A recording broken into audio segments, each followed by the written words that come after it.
everyone. Welcome to the Evil Empire. I'm your host, Evil Empire, and this week on the feature, it's Liliana Sacrifice. So here we have a deck that I found on the magic.gg decklist page. A bit of a surprising list. I'll talk about why later. Really only in one small respect, but this one a little bit off the beaten path. Black-white sacrifice deck that is actually very similar to one that I saw. Perhaps this person didn't get the list exactly from Power Dragon, but I saw Power Dragon put up a list like this about 4 months ago in the historic format, and we're kind of revisiting that list with a few changes, some notable ones. Well, let me just start by talking about the deck list that I found on magic.gg, whatever their esports site is called. That deck list was very surprising to me because it had as much of a subpar mana base as you can find, with Scoured Barrens, some Godless Shrines scattered here and there, but the person clearly was working up to buying the full historic mana base with all the different types of lands that you can have. So I made that change first of all, and then the thing that really surprised me about the person's list from the deck dump of December 28th, which again I have a link to in the article that goes along with this week's video, but you can take a look for yourself. It didn't have Woe Strider in it, which I thought was kind of the most interesting choice that the person made. And I know they're cherry picking these lists, just kind of picking the ones that seem the most off the wall sometimes. Although a lot of times also just representing, standard stalwart, not standard, sorry, that's a different format, stalwart decks in the format, like Goblins or Auras or Arcanist or some of the other decks that people love to play. Although Arcanist has definitely fallen off more in favor of like a black-red sacrifice these days. Anyway, what I did was kind of looked at the choices that person had made, also took into account some of the choices that Power Dragon made in his video from a few months back, which again I have a link to in the article if you'd like to find out more. Really, the thing I picked up from Power Dragon is that you can use Veto as a kind of a backdoor way to continue, because all of your different drain effects also coincidentally make you gain life. Veto can then weaponize that as well. So that part of it is a nice little combo. And Power Dragon's list was much more low to the ground than this, was also playing Luris, did not have this weird little Liliana package, which I'll get to in a minute, which is just kind of a little flavor thing. But it was much more low to the ground, was taking more advantage of Luris, and that Power Dragon build also had, he was running the Cat Oven combo, which I think would be really great in this, obviously like infinite sack triggers, more or less, depending on how much food you have.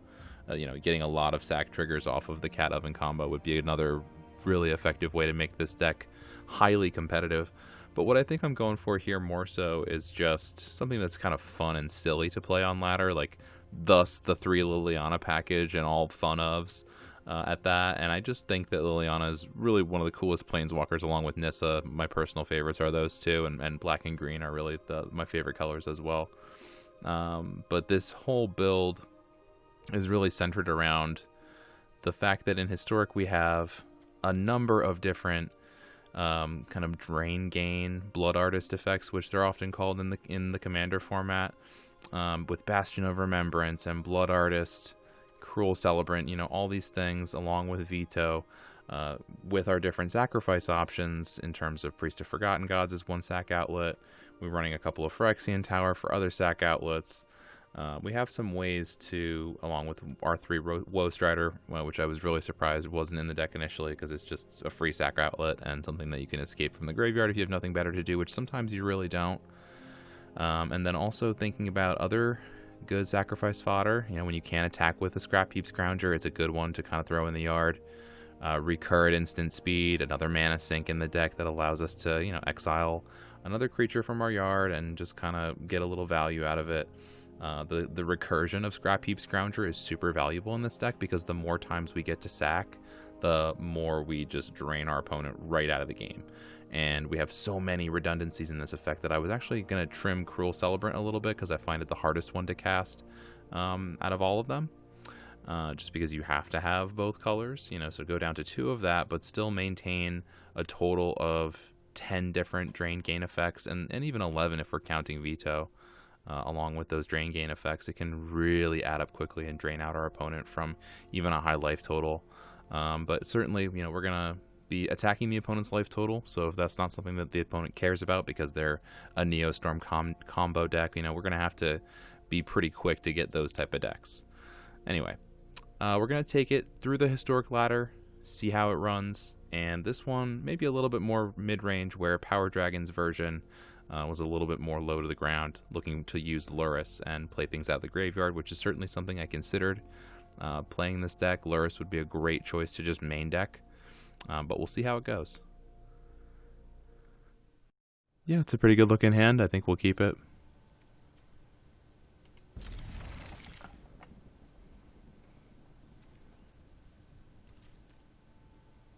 We're going to lead on the Scorpion. This deck really takes advantage of these fast lands because it has 1-drops, 8 of them. The fast lands are a huge deal now in the format, and they're really enabling aggro decks to be strong. And I'm seeing a lot of variety in the types of decks that are popping up. Like, it's been pretty fun. The mana base in this deck I think was questionable. I don't know if I want the temples, but you could take a look at it yourself and see what you think. Alright, so we attack with the Scorpion.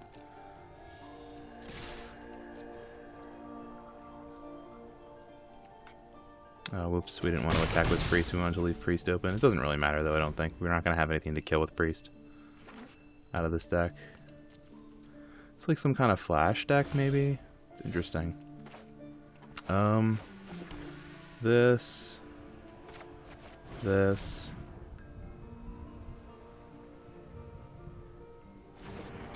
Now, question, do we attack... Or, we have to think that our opponent has a flash creature up, but we don't really care if this dies. Like, they're welcome to... Okay, interesting. So down to 16 for the opponent. They have 4 mana up, and they're just going to pass again. Really interesting. Okay. Do we activate Priest or Ghost Rider here? I think we need to look for a Blood Artist or effect of some kind. So let's sack the goat. Scrounger. I don't know if I want Scrounger, although the beatdown angle is nice. I think I want the Blood Artist effect really bad. Okay, veto doesn't hurt us a lot here. We just need gain effects, which we have with the Serrated Scorpion. So I think rather than play the Liliana, we're going to go for the veto pre-combat. We're going to attack with both Scorpions and see what they do. We're not going to attack with Ghost Rider, I don't think. Are they going to counter this? Could this be... Okay, counterspell, resolve all, yeah.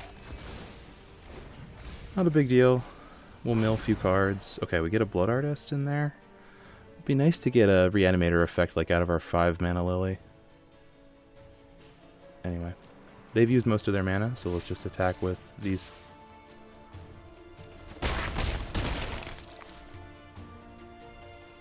And end the turn.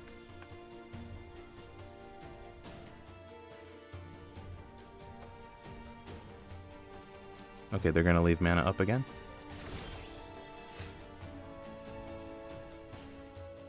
Okay, so interesting question is, can we get them this turn, right? I think we have 11. Because we have 5 here between the Ghost Rider and the Scorpion. Yeah, let's see what they do. Because we have lethal here. By my count, we definitely have lethal. Are they going to Shark Typhoon or... Okay, they're going to Night Back, sure. So we are going to sack both Scorpions before they can declare blockers. Target opponent. Submit one. It's been a while since I've activated a Priest. So we'll kill that and make them take a bunch of damage here. Oh, okay, that's game.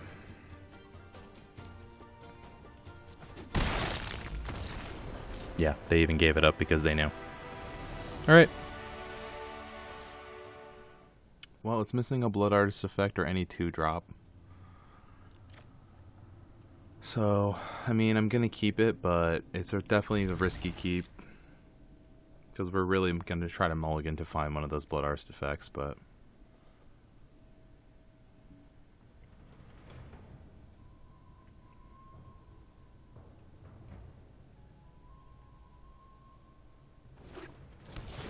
Okay, colorless deck. The colorless splash black deck, probably. I'll play this one. I don't know. Don't think the extra toughness is going to be relevant. We're probably just going to get crushed by Ugin the Spirit Dragon here, would be my guess. Yep, that's a good start for them. They always have that start, right? It always feels that way. Wow, see, now we're getting punished for playing the Scorpion first. Could have had all the 1-drops. But no. 5 mana, the opponent has Foundry Inspector. Artifact spells cost 1 less. And a second Mind Stone. And a third Mind Stone. And a Golden Egg. Draw a card. Alright, well this is a different kind of artifact deck. They're trying to proliferate, it looks like, with Karn's Bastion. Maybe that's just for Planeswalkers and stuff. I don't know. Alright, so how do we want to proceed? What's the best way and use of mana available to us? I think we want to go with all the little stuff. Then we'll hit them with the Woe Strider or the Bastion or maybe even the Reaper. Alright, it's a plan. It's not a good plan, but it is technically a plan. Let's keep all our creatures around. I mean, 1 point is probably not what we want to be searching for here. 7 mana, opponent has Ugin next turn. They have Karn this turn, that's an even bigger problem. Okay, what are they going to get with Karn? I will not lose another friend. Be good to get here. I would get a Spyglass if I were them, just to see what's in my hand. They're not seeing any activated abilities on board, but they really want to get it and name Woe Strider.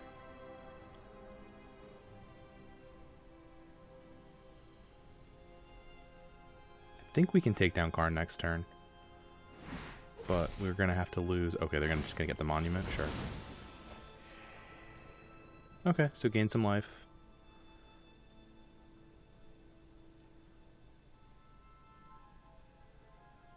Yeah, we're going to lose the Cruel Celebrant to do it. But that's okay. We'll deal. We'll even get a little value before it goes. But I think we just have to sell out to kill Karn here as much as it sucks. I think we just kind of have to suck it up and do it. Because we have a Bastion of Remembrance, so it's like we can still get there, if that makes sense. We would love to have the double effect, but it's just kind of not in the cards right now, as they say. And we really, with them having a Bastion out, we really can't let them stick around and like start proliferating Karn, and like we'll just get into too much trouble, so they'll want to block the cell. Are you serious? Are you for real? I mean, okay. But you're banking on, you know, sticking around to live. We can't double spell with it, but it is a creature and not a land. Alright, let's just keep it. We want sack fodder at this point. I will be better prepared next time. We don't want to see you again, Karn, so hopefully there won't be a next time. Oh, did they draw fire off the top? That would be bad. Play the Monument, okay. Obviously resolves. Play the Mind Stone, gain 2. Okay, so now they're just going to draw cards off Mind Stone, right? Yeah.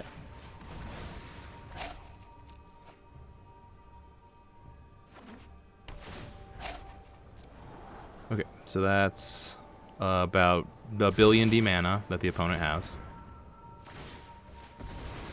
Sacking Mind Stone to draw more cards. They still have 4 mana left, 5 mana left. Okay, sack more Mind Stones to draw more cards. The Sculpting Steel, you may have it come in as a copy. It's going to copy Power Stone Shard. Okay. We know that scrap heap's on top, so we're good.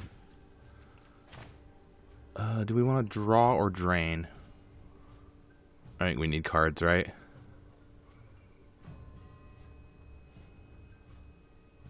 Yeah. And stuff's definitely going to die when we attack, so...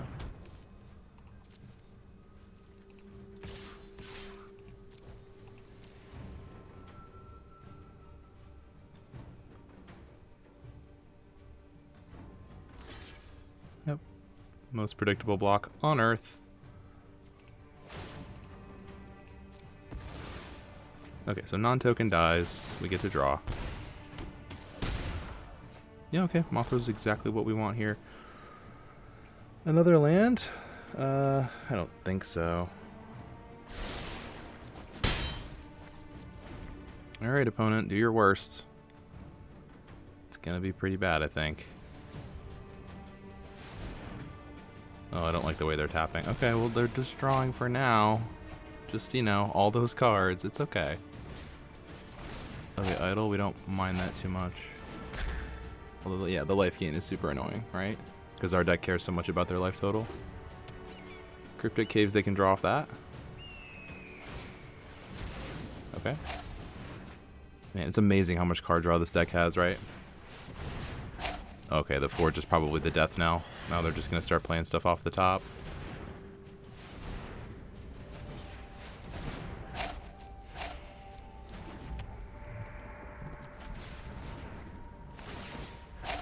Okay. I guess this happens. We're just gonna get comboed out by Aetherflux Reservoir and millions of mana.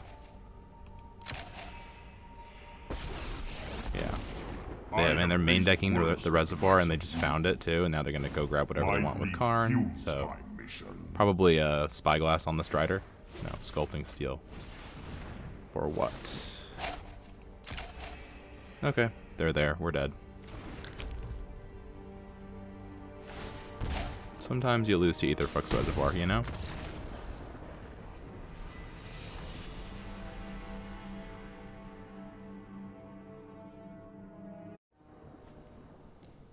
Okay. It's a start. I mean, it's not great, but it's a start. Yeah, so make sure you check out the Power Dragon version of this deck with Cat Oven and Loris. I think you might like that deck as well, and his content's really fantastic, so go check out the link in my article for this week. Opponent is also probably running a Karn deck based on their sleeves. People are really honest with their sleeves in Historic. You don't have to worry. If they're trying to fake you out. Let's see. Maybe I'll be proven wrong. Maybe they won't have the Karn deck that we just faced. It's tough, right? That colorless deck is super strong. That person wasn't even splashing black. Like, a lot of people splash black so they can get Extinction Event. And then, you know, some good sideboard black cards. I mean, I don't hate it, but we don't... we do need to sack Outlet. We need a way to kill our Scrounger. Yeah, you get your Witching Well on. Alright, so probably the combo deck. The Emery combo deck with Paradox Engine. We were a bit hasty with our version of Karn that we were thinking that it was. It's not the colorless ramp version, it's the Paradox Engine combo version that I played last week, excuse me. I always do that teacher thing and throw in the we pronoun. I gotta be watchful about that. I'm looking to change that in the way I commentate. Alright, so Chromatic Sphere just confirms that we're dealing with the combo version. No Emery is good for us. We don't have interaction. That would be appropriate for Emery. Okay. So 3 mana. What's the play? 1 play only. Okay. Could Mothra here by sacking the Scrounger, but I didn't put down enough white, so just go with Artist then. Do Mothra sacking stuff next turn. Yeah, I think we want to wait to sack stuff until we have Blood Artist on the board. Alright, so even if they bounce Scrap Heap, which I doubt that they'll do, we should be in fine shape. What is happening? Why is our opponent just passing? Don't they need to combo out and stuff? Alright, so access to 4 plus 1, because this can tap for 2. So yeah, we can't quite get to Liliana Dreadhorde General until next turn. But we can definitely Mothra this turn. And then we get a flying Scrap Heap Scrounger. See what the opponent thinks about that. Do they have counter magic? We will see. We do have a second one, so that feels good. Yep, they have Metallic Rebuke, sure. We're very happy to trade card for card on that, since we have the second one and the general coming up. We can even general next turn if we shock for it. And sack the Scrap Heap, obviously. Alright, so it looks like they're passing with counter up again. Alright, so 6, access to 6 total.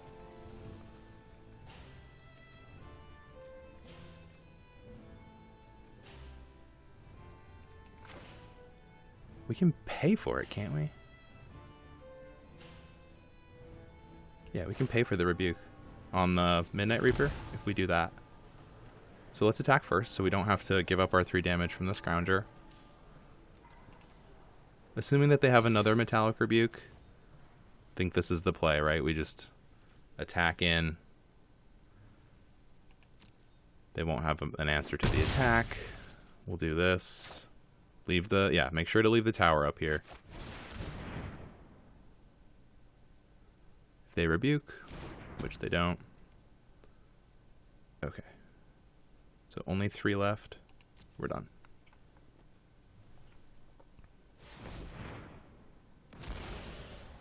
Chromatic Sphere to draw. Thirst for Knowledge, draw 3. Discard the sphere. End the turn.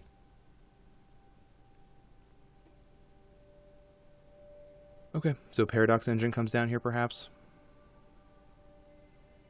They're in the 5 mana range now, so.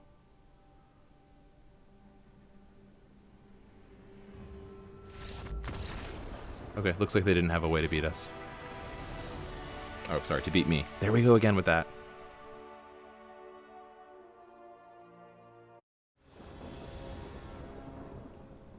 Okay, we're missing a 2-drop. So hope to draw one, perhaps.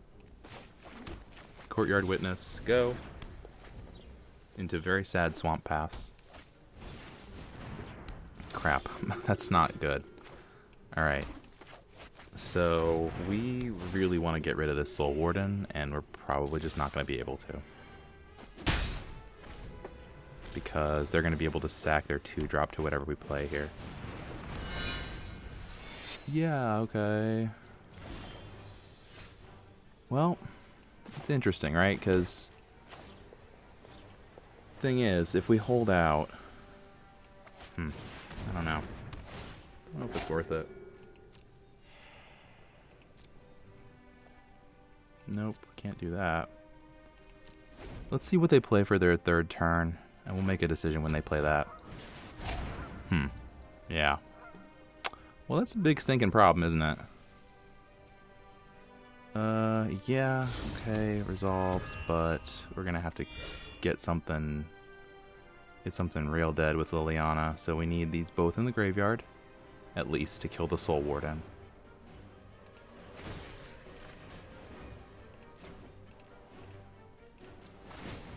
Yeah, we're just gonna have to be completely merciless here with everything. Yeah, so Soul Warden becomes a 2/2. They sack the Daxos, maybe. Oh, sack the Soul Warden? Yeah, I guess that makes more sense. Alright, so very swole Daxos. We are super, super dead here. Alright, kill Daxos, I guess, is our play, isn't it? But what do we do in order to do that? We sack the Mothra. I don't think we make them discard. I don't think that's very good. I think we just need to play a creature and kill Daxos. I think it's the Reaper so we can draw a little more.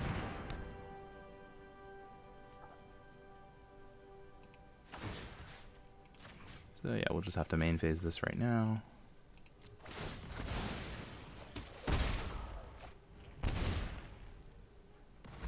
Okay, bye-bye Daxos. You can't use it. Now, what's in the yard? 3? So we need them to play something 3 toughness.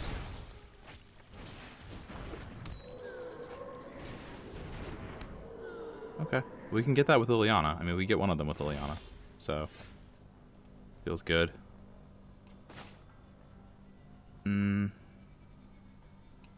Let's do things like this. So we'll have 6 total, right? If we stack the priest to this. Okay.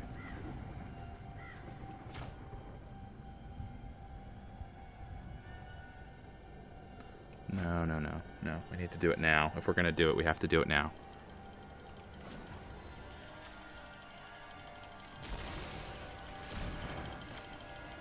This way. And then that leaves up, yeah. Always playing against auto-tapper only, basically, right? I have the right to choose my own fate. Okay, do we minus the Lily? There's a small chance that she lives. Right?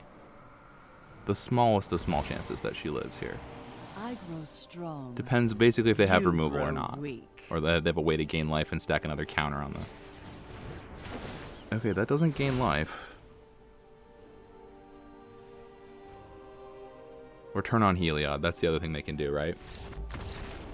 Really? No answer for the Liliana. None. That is really amazing.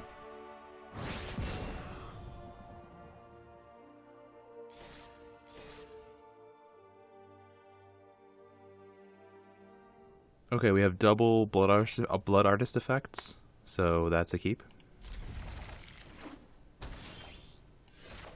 Really wanted to draw a 1-drop there, but whatever. So we're playing goblins probably, right? Yeah, goblins confirmed. Goblin player located. Let's get Squiffy on them. Just get in there, start attacking, see if they'll trade.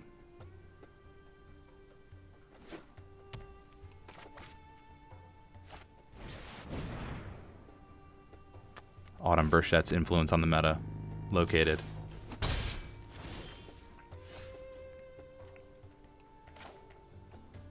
Yeah, they played that in a big tournament. Now everybody plays it. Not surprising.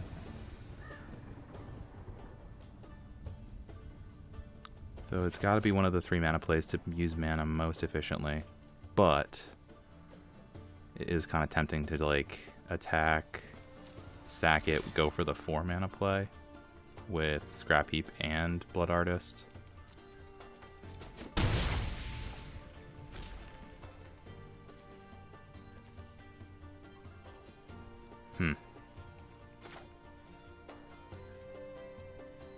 Bastion. Yeah, okay. Then we'll get the artist down and sack next turn so we can double up the triggers. Chieftain's really bad. Really bad for us. 5 mana. Muxus next turn. They already have the haste enabler. Yeah, we're done for. This deck really slaps when it wants to. Oh, and they didn't even have Muxus. They just go fetch it for next turn. Yeah. So Menguchi is not high on the card Goblin Matron, but you should have it as a 4-of in your deck. It's ridiculously powerful when you can go grab a card like Muxus for next turn for them. So this game's over. We lose next turn. But we'll play it out for the sake of whatever.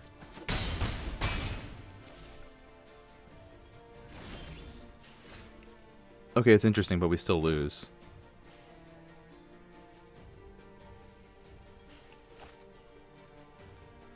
So attack.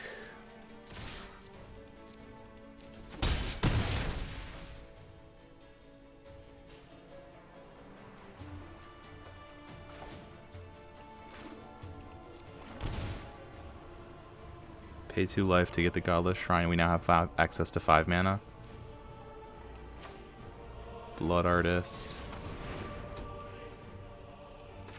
Midnight Reaper. Auto pay sack this. Double. It's weird that you have to target a player with Blood Artist. Okay, so this is the turn where we just die. So, oh, double Muxus. Sure. Bet our opponent could even pull it off if they hit a Skirk Prospector off this Muxus. They could double Muxus pretty easily if they hit the Skirk. They hit a Skirk, so yeah, they can double Muxus if they wish to. They don't need to, but if they want to be a douche about it.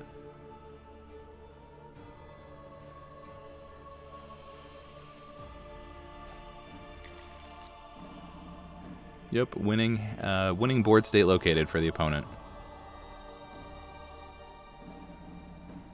Goblin's deck is very powerful when it's on.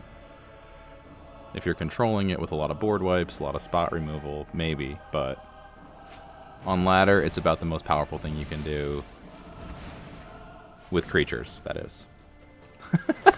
Okay. So we're going to get to gain drain them off of their sacking the creatures. That's kind of cool.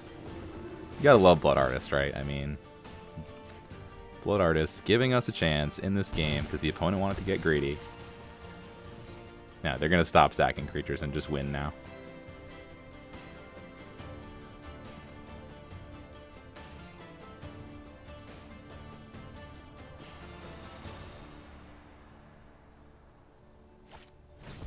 Really? Go to 6 life. Okay, it's not over yet. It is weirdly not quite over, I don't think. Yeah, go ahead, keep stacking creatures. That sounds good, man. They're gonna do it too. They see where their life total is headed.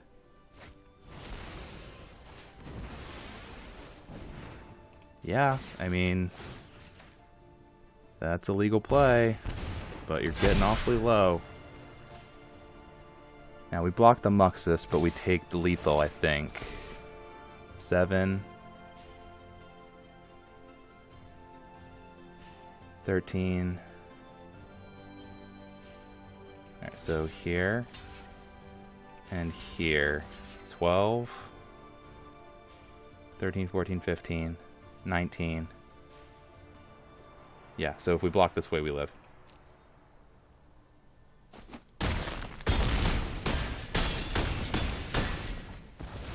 Is this real? Like, is this real? Are we really willing? Are we about to win this game? We just won this game. We just won. We just won against the unbeatable Muxus. If there's no other reason to play this deck, people. If you find nothing exciting about Liliana Sacrifice or Black-White Sacrifice as an archetype, certainly it's like the redheaded stepchild of these, right? But of these sacrifice decks, man, that was an exciting win. That was a very exciting win.